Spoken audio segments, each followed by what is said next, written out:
بسم اللہ الرحمن الرحیم. عزیز طلبہ السلام علیکم. ریڈینٹ سیکنڈری اسکول راولپنڈی کے پلیٹ فارم سے آج جماعت دہم کی آپ کی اردو ویڈیو کلاسز کا باقاعدہ آغاز ہو رہا ہے.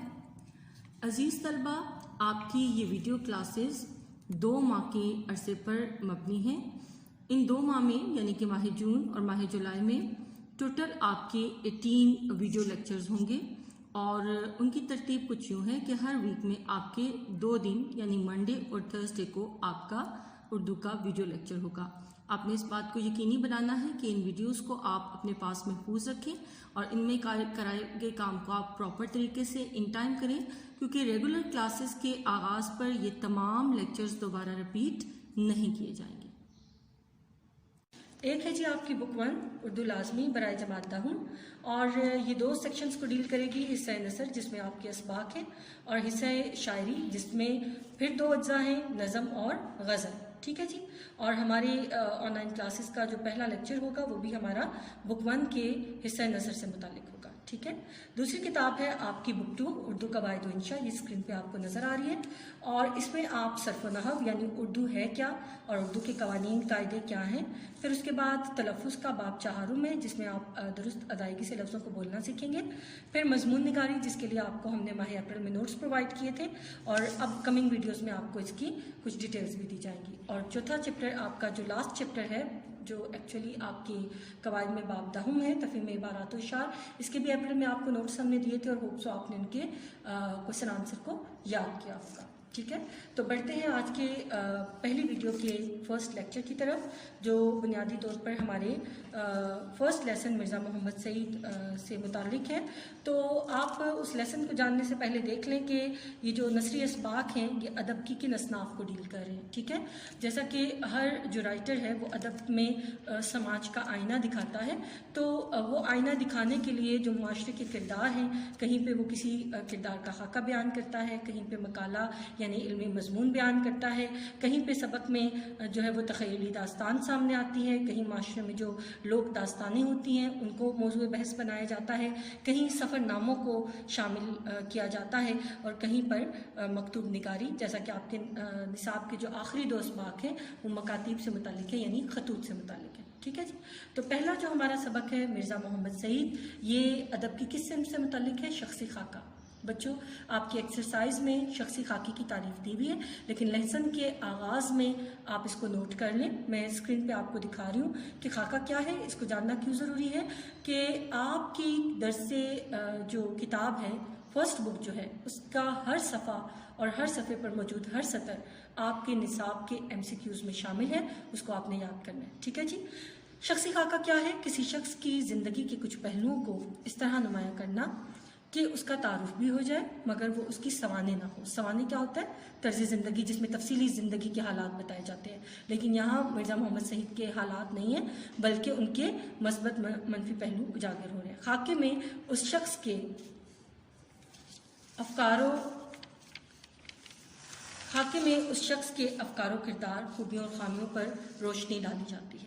تو مرزا محمد سعید کے کردار کی ایسی کیا خوبیاں تھیں؟ بیسیکلی ان کی خوبیاں زیادہ تھیں. خامیوں کو تو اگر حلیہ نگاری میں کوئی بظاہر آپ کو فیل ہو، لیکن خصوصیات کا، خوبیوں کا مرکہ تھے، جن سے متاثر ہو کر شاہد احمد دہلوی جیسے مایہ ناز خاکہ نگار نے آپ پر قلم اٹھایا اور آپ کا خاکہ بیان کیا. تو اس میں کون سے نکات ہیں، کون سی خوبیاں ہیں؟ سب سے پہلے مرزا محمد سعید ایک عاجز انسان تھے، جامع العلوم ہستی تھے، یعنی صرف کسی ایک خاص علم میں نہیں بلکہ مختلف علوم میں ان کو یکساں مہارت تھی، اور اس کے باوجود ان کا مزاج دھیما تھا، نمائش نہیں تھی. اور دلی کے متمول خاندان کے چشم و چراغ تھے، یعنی ایک امیر خاندان کے فرد تھے، بہت زیادہ علم والے تھے لیکن عاجز تھے اور نمائش سے پاک تھے. دوسری چیز، مرزا صاحب جیسی ایسی علم والی اور ایسی مایہ ناز ہستی جو ہے وہ اچانک ہم سے بچھڑ جاتی ہے اور ان کی دنیا سے جانے کی خبر بر وقت نہیں ملتی، جس پر شاہد احمد دہلوی گہرے رنج و غم کا اظہار کر رہے ہیں. ٹھیک ہے جی. اور پھر ہمیں ساتھ ہی یہ بھی بتا رہے ہیں کہ جب علم والا انسان دنیا سے جاتا ہے تو جانا سب نے ہے، لیکن کسی علم والے کا جانا کسی ایک فرد یا ایک خاندان کا نقصان نہیں، بلکہ وہ اس قوم کا نقصان ہوتا ہے جس میں وہ شخص موجود ہوتا ہے. چوتھا پوائنٹ اس لیسن کا کہ مرزا محمد سعید نے اتنے علم والی ہستی کے باوجود فرمائش پر کام نہیں کیا، دکھاوا نہیں کیا. جب بھی کام کیا نہ ان کو صلے اور ستائش کی خواہش تھی کہ ان کو انعام ملے یا ان کو سراہا جائے، بلکہ اپنی خواہش پر لکھتے تھے، اپنے اطمینان کے لیے لکھتے تھے. اور ان کی بہت ساری اہم تصانیف ہیں، لیکن ان کی ایک ایسی کتاب ہے مذہب اور باطنیت کے نام سے، جو کہ اردو کی 100 بہترین کتابوں میں اس کو شامل ہونے کا اعزاز حاصل ہے، جس کو آپ ماسٹر پیس کہتے ہیں نا بچوں. مذہب اور باطنیت ان کا ماسٹر پیس ہے، شاہکار ہے، ادبی شاہکار. پھر اہم شخصیات سے ان کے تعلقات تھے. سر سید جیسی ادبی شخصیت، سیاسی شخصیت اور منشی ذکاء اللہ جیسی ہستی، ادبی ہستی، ان سے ان کی عزیز داری تھی. اور علامہ اقبال، کون آپ سے علامہ اقبال کے نام سے متعارف نہیں ہے؟ ہمارے قومی شاعر اور تحریک کے ایک سرگرم رکن، ہمارے لیڈر. آپ کو شاہد احمد ان کا مرزا محمد سعید کا استاد ہونے کا اعزاز حاصل ہے. اور پطرس اور تاز جیسی جو عظیم ہستیاں ہیں اردو ادب کی، یہ مرزا محمد سعید کے شاگردوں میں شامل تھی.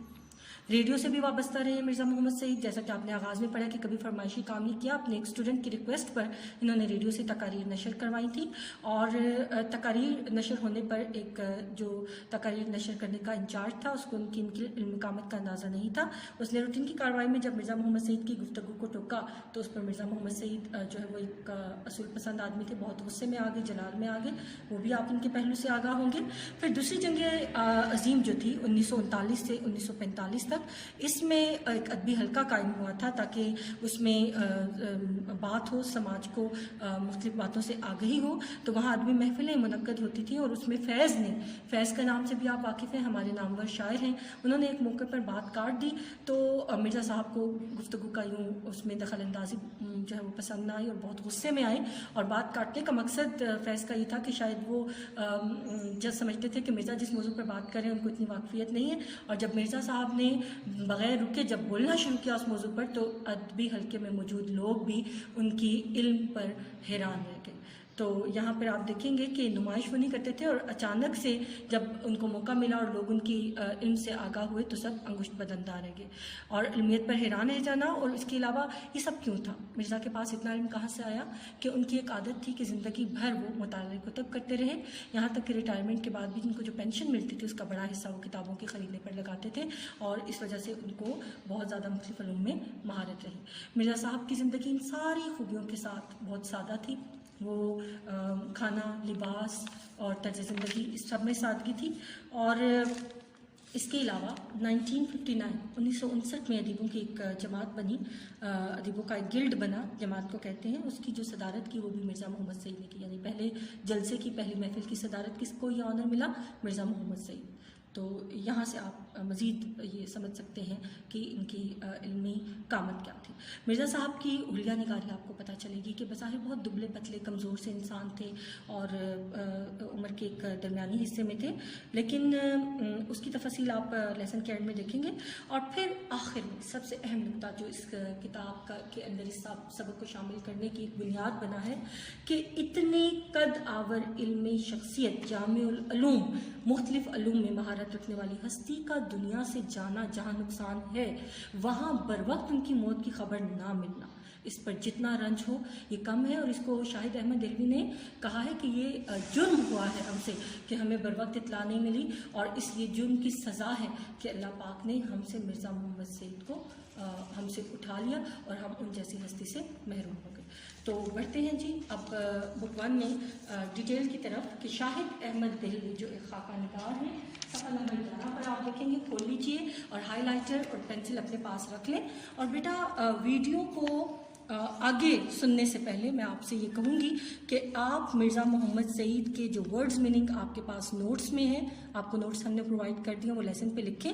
اور اس ویڈیو کو مزید سننے سے پہلے آپ نے ہمیشہ یہ کرنا ہے کہ جب ہم لیسن کی ڈیٹیل کی طرف جائیں تو آپ نے اپنے جو میننگس ہیں وہ کتاب پر لکھ لینے ہیں، اور ایٹ لیسٹ 3 ٹائم آپ نے لیسن کو پڑھ لینا ہے. شاہد احمد دہلوی خاکہ نگار سائٹ پہ آپ اس سائٹ پر لکھ لیں گے. اور ان کا عرصہ حیات جو ہے نیچے آپ کو نظر آ رہا ہے، 1906 سنِ ولادت اور 1967 1967 ان کا سن وصال ہے 67. ٹھیک ہے. ٹوٹل ان کا لائف ٹائم پیریڈ کتنا بن رہا ہے 61 ایئرس. ٹھیک ہے. خاکہ نگار آپ نے سبق کی خاکہ نگاری سے ساتھ لکھ لی. اور شاہد احمد دہلوی کا تعارف کہ کون ہے, خاکہ نگار ہے. اور اینڈ میں بیٹا اس لیسن کے اینڈ میں کتاب کا نام دیا ہوا ہے گنجینہ گوہر. آپ کو اسکرین شاٹ میں اگلے صفحے پر صفحہ نمبر 12 پر نظر آ رہا ہے. مصنف صنف کیا ہے, خاکہ نگاری, اور تصنیف کیا ہے, گنجینہ گوہر سے ہی خاکہ اٹھایا گیا. ٹھیک ہے. شاہد احمد دہلوی کے بارے جتنی تفاصیل دی ہوئی ہیں یہ آپ کے MCQs کا حصہ ہے, ان کو ہائی لائٹ کرتے جائیں. شاہد احمد دہلوی دہلی میں پیدا ہوئے, دہلی کو ہائی لائٹ کر لیں.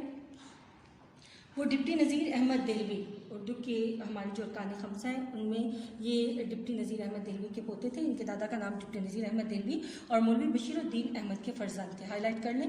1925 میں انہوں نے FSC کالج لاہور, کالج کا نام اور سن ہائی لائٹ کریں, سے FSC کرنے کے بعد میڈیکل کالج میں داخلہ لیا لیکن شدید بیمار ہو گئے. ہائی لائٹ کریں. بیماری اور طبی تعلیم جاری رکھنے کا ارادہ ترک کر دیا, یعنی چھوڑ دیا بیماری کی وجہ سے. بعد ازاں دہلی سے انگریزی ادبیات میں BA آنرس کیا. یہ 4 سالہ ڈگری ہوتی ہے ادب میں, تو کون سے مضمون میں یہ لی, انگریزی ادبیات میں. اس کے بعد MA فارسی کا امتحان بھی پاس کیا. سیکنڈ پیرا, قیام پاکستان یعنی پاکستان بننے کے بعد شاہد احمد دہلوی کراچی منتقل ہو گئے. شاہد احمد دہلوی میں آپ کو اوپر نام کے ساتھ تخلص کی علامت نظر آ رہی ہے جو شو کر رہی ہے کہ یہ شاعر تھے اور دہلی سے نسبت کی وجہ سے دہلوی کے لائق. ٹھیک ہے. یہ تخلص اس لیے انہوں نے اختیار کیا. تصنیف و تالیف کے ساتھ ساتھ انہوں نے انگریزی ادب سے تراجم کا سلسلہ بھی جاری رکھا. تصنیف ہوتا ہے خود سے کتاب لکھنا, اور تالیف ہوتا ہے پہلے سے موجود علمی مواد کو مرتب کرنا, یعنی خود بھی لکھا اور پہلے سے موجود مواد کو بھی کتابی شکل دی. اس کے علاوہ تیسرا کام انگریزی ادب کے اندر جو کہانیاں یا تحریریں ہیں ان کا بھی اردو میں ترجمہ کیا, تراجم کا سلسلہ بھی جاری رکھا. پاکستان رائٹرز گلڈ یہ پاکستانی ادیبوں کی ایک جماعت ہے, اس کی تشکیل میں یعنی اس کو قائم کرنے میں نمایاں خدمات انجام دی. 1963 میں 1963 میں انہیں مجموعی ادبی خدمات کی بنا پر تمغہ برائے حسن کارکردگی سن اور تمغے کو ہائی لائٹ کرنے نوازا گیا. شاہد احمد دہلوی, اب یہ بیٹا یہ بہت امپورٹنٹ لائنس ہیں, اور جہاں آپ تشریح کرتے ہیں اور مصنف کا انداز تحریر بتاتے ہیں وہاں آپ نے ان دونوں پوائنٹس کو شامل کرنا ہے. اس کے سائڈ پر لکھ لیں آپ. ٹھیک ہے. شاہد احمد دہلوی زبان و بیان پر کامل عبور رکھتے تھے, کامل مکمل طور پر, یعنی ان کو کمانڈ تھی, مہارت تھی. ان کی زبان آسان اور عام فہم ہے, یعنی عام لوگوں کو سمجھ آنے والی ہے, اگرچہ کہ بہت سے علوم میں مہارت تھی لیکن مشکل الفاظ اپنی تحریر میں نہیں آنے دیتے تھے. اس کے علاوہ موسیقار بھی تھے, یعنی موسیقی بھی ترتیب دی, اور اردو ادب ہی ان کی پہچان ہے. ٹھیک ہے جی. موسیقار کی حیثیت سے شہرت نہیں پائی, ادیب کی حیثیت سے. ڈاکٹر جمیل جالوی کے مشورے پر ہائی لائٹ کر لیں, انہوں نے خاکہ نگاری شروع کی. گنجینہ گوہر اور بزم خوش نفساں یہ 2 ان کی خاکوں کی کتابیں ہیں, ہائی لائٹ کر لیں. ان 2 خاکوں کی کتابوں کے علاوہ تیسری جو کتاب ہے, تیسری, چوتھی اور پانچویں 3 کتابیں مزید ہیں. اجڑا دیار, دلی کی بپتا اور دھان کی. یہ ٹوٹل ان کی 5 کتابیں, جن میں سے 2 خاکوں پر اور 3 جو ہے وہ باقی تصانیف ہیں. آج کے اس کام میں آپ نے شاہد احمد دہلوی کے سن ولادت, سن وصال, خاکہ, صنف اور تصنیف اور ان کی تمام ڈیٹیلز کو جو MCQs میں ہائی لائٹ کی ان کو یاد کرنا ہے اور ان کی تحریری مشق بھی کرنی ہے. السلام علیکم.